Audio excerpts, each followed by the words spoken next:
From Washington, this is VOA News.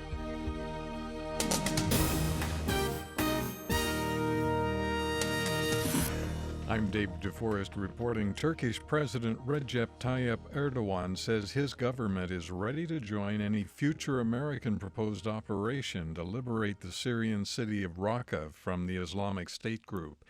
Turkish media say Mr. Erdoğan made the remark to journalists traveling home with him from the G20 summit.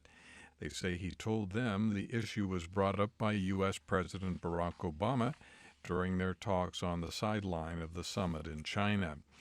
Diplomats say prospects for peace in Syria remain uncertain Wednesday after the broad-based opposition group, the High Negotiating Committee, presented its blueprint for a political transition in Syria.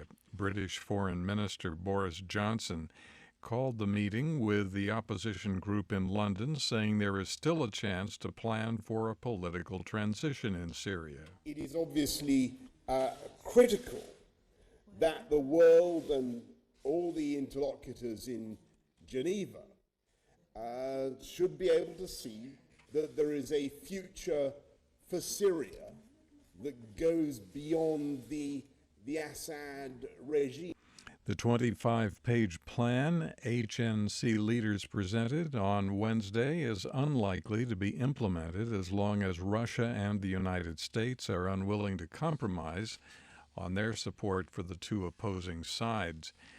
About 100,000 people in Syria's central Hama province have been forced from their homes by fighting between government forces and insurgents.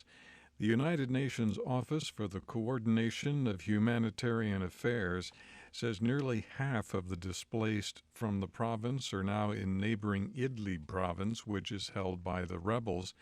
It says others are in government-controlled Hama city, where 4 mosques have been converted into temporary shelters. This is VOA News.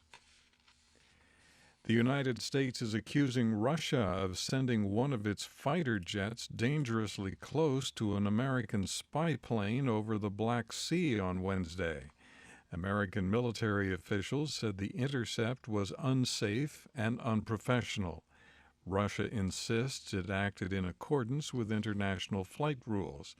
The U.S. says a Russian jet flew within 3 meters of the American plane for 19 minutes.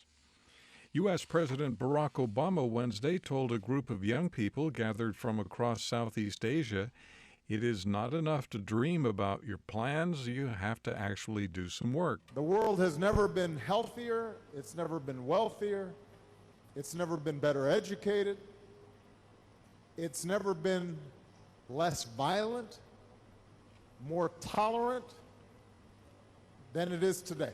In an upbeat town hall event in Laos with people involved in the U.S.-sponsored Young Southeast Asia Leaders Initiative, Mr. Obama said young people have historically been the key to progress and development. He stressed the need for countries to improve education standards and to make sure those gains include girls, not just boys. The Philippines government published photos Wednesday of what appears to be Chinese naval ships building an island in the contested South China Sea.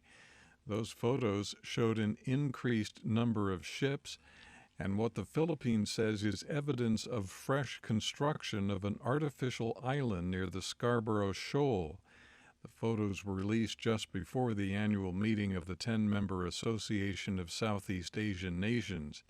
China denies the accusation, saying it has simply, quoting now, maintained a number of Coast Guard vessels for law enforcement patrols in the area.